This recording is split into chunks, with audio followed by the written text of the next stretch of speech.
Hello everyone, welcome to my General Hospital official channel. I hope everyone is having a wonderful day. Before we begin, please hit the subscribe button and give this video a thumbs up. I have to dive in. Eddie's song kept repeating in his brain. He gazed out at the ocean, removed his jacket, and dove in. Olivia arrived a few minutes later, seeking for him. She yelled for Eddie until she saw his jacket on the ground, at which point she thought the worst. She slipped her own shoes and jacket off, muttered a brief prayer, and jumped in, not knowing what else to do. Eddie jumped back up for air and then plunged back down while the song continued to play in his thoughts. Olivia swam around under the water looking for Eddie, while Eddie swam around looking for his inspiration. Just then, Ned's foot became entangled in a net, and he battled to extricate himself. He remembered everything that happened throughout his time as Eddie, until he began to remember things as Ned. Olivia ascended to the surface and called for Eddie. She went back down and found Ned, who had passed out. She fought furiously to extricate his foot from the net. Maxie conveyed her delight about landing Salvador, the photographer, at Deception. He claimed that he had witnessed Deception's problems and that he enjoyed being challenged. Maxie brought up Sasha, but Salvador refused to allow drugs on the stage. Maxie claimed that Sasha was not the fragile, unstable flower Salvador thought she was. Maxie explained that the baby animal would be available shortly because Deception's spring line was about rejuvenation. Sasha had come. Salvador began the shot with simply her, and he was impressed. Cody arrived and inquired whether Maxie had ordered a baby alpaca. He was riveted when he noticed Sasha. Cody came in a few minutes later with the alpaca and walked Ferdinand over to Sasha. Despite Maxie's concerns, Salvador began taking shots of Cody. Salvador kept photographing the three, and Maxie finally decided that it was wonderful. Brooklyn was saddened to learn that Lois was leaving the Quartermain kitchen. Lois reminded Brooklyn that she'd only come to see her because of a tabloid report about her daughter, but Brooklyn seemed okay. She promised to always be there for her daughter and stated she would stay as long as Brooklyn felt she needed her mother. Lois warned Brooklyn about the music industry's rewarding but brutal nature, and she made sure Brooklyn and Blaze were ready for battle. She remarked that working at Deception would be a lot easier. Brooklyn complained glumly to Lois about having too much negative memories and lost friendships at Deception. Lois proposed that Brooklyn reclaim Deception from Tracy and give it to her pals so they could stick it to Granny. Brooklyn explained that Chase had the same thought, but Tracy wasn't a moron. Brooklyn, Lois suggested, should take the job and let Destiny do the work. Lois decided to remain a little later to assist Brooklyn in figuring it out. Stella brought Felicia some tea at Haven Bistro to calm her down. Felicia told Stella what happened the night before with Anna and Charlotte. She blamed herself for placing Anna in Maxie's former apartment rather than simply having Anna remain with her. Stella told her that no one could have expected Charlotte's presence in Anna's flat, and Stella insisted Felicia was a fine friend. Stella suggested Felicia take the next day off, but Felicia insisted on working.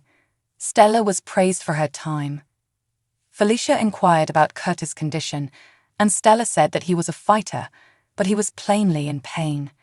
Felicia wondered if Curtis was the reason Stella stayed in Port Charles rather than returning to London with her cousin. Stella revealed that she met and fell in love with someone in London, and he ended up proposing to her.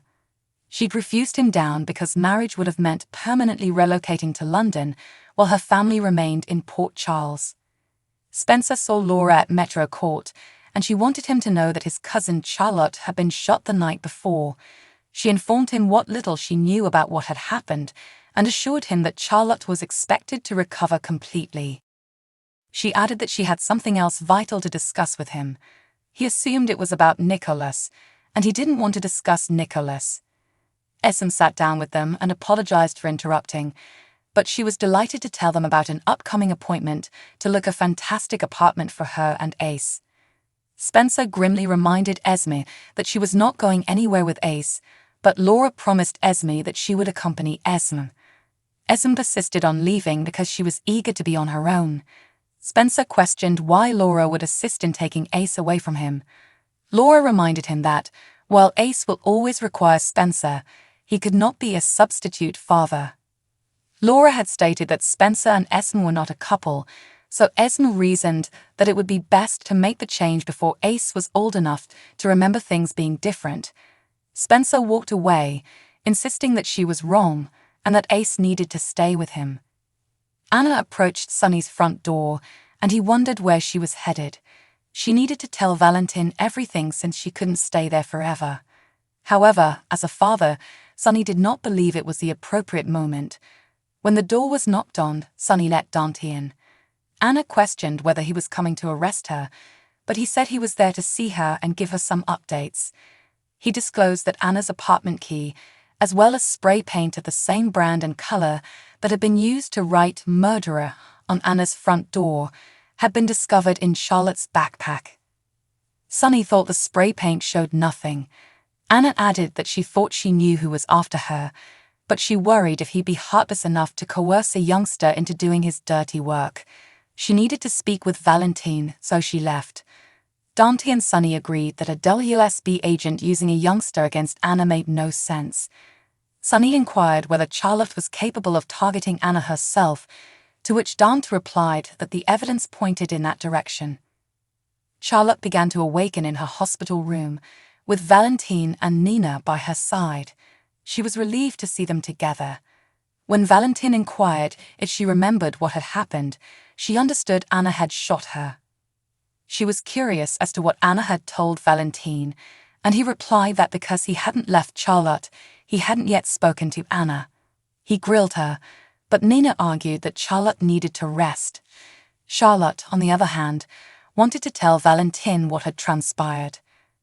Charlotte revealed that she modified her Halloween costumes since she didn't think Valentin would approve of her dressing up as one of her tarot card characters. She claimed to have found Anna's key and wanted to return it, so she went to Anna's apartment. She knocked, but when no one responded, she let herself in with the key and left a message. She claimed that was when Anna shot her. "I only wanted to help," she protested, her eyes welling up. Valentin and Nina realized she needed to relax, so they kissed her on the cheek and exited the room. Nina reasoned that Charlotte's survival was the most crucial thing, and everything else could wait. He thanked her for being there for him, and she told him she was only a phone call away. She left, promising to return the next day. Valentin was peering through the window of Charlotte's room at a sleeping Charlotte when Anna approached him. So, what do you guys think about this update? Let me know in the comments below. And if you like my videos, please press like and subscribe for more. I'll see you guys next time.